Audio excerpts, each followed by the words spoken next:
നല്ല ചൂട് ചോറ് ഇങ്ങോട്ട് എടുത്തിട്ടേ അതിൻ്റെ അകത്തേക്ക് കുറച്ച് വെണ്ടക്കോലർത്തിയതും പിന്നെ കടുമാങ്ങയും പിന്നെ ഒരു തട്ടിക്കൂട്ട് ചിക്കൻ കറി. അതിൻ്റെ റെസിപ്പി ഒന്നും ചോദിക്കണ്ട കേട്ടോ, വളരെ എളുപ്പത്തിൽ കണ്ണുപൂട്ടി ഉണ്ടാക്കുന്ന ചിക്കൻ കറിയാണിത്.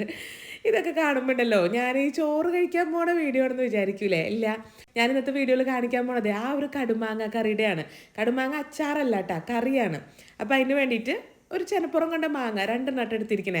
അതിൻ്റെ ആ ഒരു തൊലിയൊക്കെ ഇങ്ങനെ കളഞ്ഞിട്ട് നല്ല പൊടിയായിട്ടുണ്ട് അരിഞ്ഞെടുക്കുക. എന്നിട്ട് നേരെ ഒരു മൺചട്ടിയിലോട്ട് മാറ്റിക്കോ.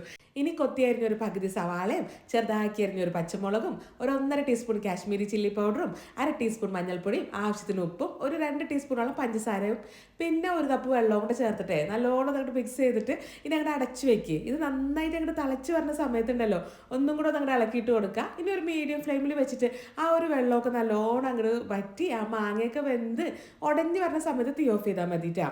ഇതിനകത്തുണ്ടല്ല നമ്മുടെ മധുരത്തിനനുസരിച്ചിട്ടുള്ള പഞ്ചസാര നമുക്ക് കൂട്ടിയിട്ട് കൊടുക്കാം കേട്ടോ. കറക്റ്റ് 2 ടീസ്പൂൺ തന്നെ വേണമെന്നില്ല. ചില മാങ്ങക്ക് നമുക്കൊരു 3-4 ടീസ്പൂൺ വരെ പഞ്ചസാര ചേർക്കേണ്ടി വരും. അതൊക്കെ നമ്മുടെ ഇഷ്ടമല്ല അല്ലേ. ഇനി താളിച്ചെടുക്കാൻ വേണ്ടിയിട്ടുണ്ടല്ലോ കുറച്ച് വെളിച്ചെണ്ണ ചൂടാക്കിയിട്ടേ കടുകും ഉലുവയും ചെറുതാക്കി അരിഞ്ഞ കറിവേപ്പിലയും കൂടി ഇട്ടിട്ട് നല്ലോണം നട മൂപ്പിച്ചിട്ട് നേരെ നമ്മളുടെ ഈ ഒരു കടുമാങ്ങ കറിലോട്ട് ഒഴിച്ചു കൊടുക്കുക. അപ്പോൾ തന്നെ അങ്ങോട്ട് മിക്സ് ചെയ്ത് കൊടുക്കുക. ഇനി എന്താ നല്ല ചൂട് ചോറ് കൂടി എടുത്തിട്ട് അതിൻ്റെ കൂടെ അങ്ങോട്ട് കൂട്ടി കുഴച്ചൊരു പിടി അങ്ങോട്ട് പിടിച്ചാലുണ്ടല്ല വേറെ കറി ഒന്നും വേണ്ട സത്യം പറഞ്ഞാൽ. ഞങ്ങൾക്ക് ഇതാണ് കേട്ടോ കടുമാങ്ങ കറി എന്ന് പറഞ്ഞാൽ. ഓരോ നാടനുസരിച്ചിട്ട് മാങ്ങാക്കറി വ്യത്യാസം ഉണ്ടാവും.